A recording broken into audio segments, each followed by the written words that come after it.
প্রকাশিত হয়েছে মাধ্যমিকের ফলাফল। রাজ্যে মেধা তালিকায় প্রথম 10-এ রয়েছে বাঁকুড়ার 11 জন। 687 নম্বর পেয়ে রাজ্যে মাধ্যমিকে নবম স্থান অধিকার করল বাঁকুড়ার অরিত্রী মণ্ডল। বাঁকুড়া মিশন গার্লস হাই স্কুলের এই কৃতী ছাত্রী ক্লাসে বরাবরই ফার্স্ট হতো। অরিত্রী জানায়, পড়াশোনায় তার কোনো বাধা ধরার সময় ছিল না, তবে ফলাফল প্রত্যাশিত ছিল বলেই জানিয়েছে। বলে, বাবা মা দুজনেই শিক্ষক, ফলে পড়াশোনার ক্ষেত্রে বাড়তি সুবিধা হয়েছে। আগামী দিনে জনসেবার উদ্দেশ্যে চিকিৎসক হওয়া তার একই মাত্র লক্ষ্য বলেই সে জানায়। অরিত্রী মণ্ডল। কত পেয়েছে? 687। Rank 9th। তো এতটা আশা করেছিলে?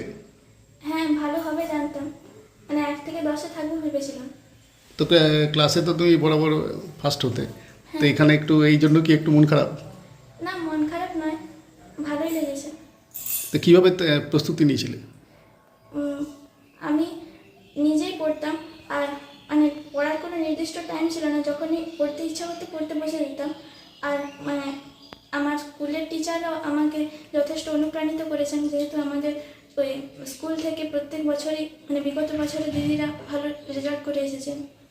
কতগুলো সাবজেক্টের টিউশন ছিল? ইংলিশ ছাড়া আর কোনো সাবজেক্টে টিউশন ছিল না। আর মা বাবা দুজনেই তো টিচার, তো ওনারা কতটা সাহায্য করতেন? ওনারা আমাকে সবসময় গাইড করেছেন, সবসময় পাশে থেকেছেন। কখন কোন সাবজেক্টটা পড়তে হবে আমাকে একটু বলে দিতেন যে এখন এই সাবজেক্টটা পড়।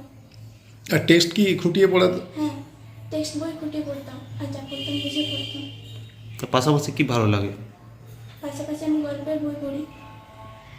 কি আর গান, ধরনের ছবি আঁকা এসব? না, কি ধরনের গল্পের বই? শরৎচন্দ্র। কি হতে চাও? ডাক্তার। কেন?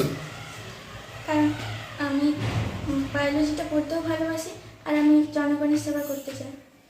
ক ভাই বোন তোমরা? আমি এটা। আর বাবা কি নাম? পরীক্ষিত মণ্ডল। কি করেন উনি? টিচার, কোথাকার? Bankura Hindu high school. আর মা?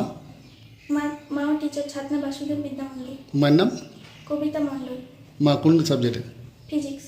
মা ফিজিক্স পড়াতেন?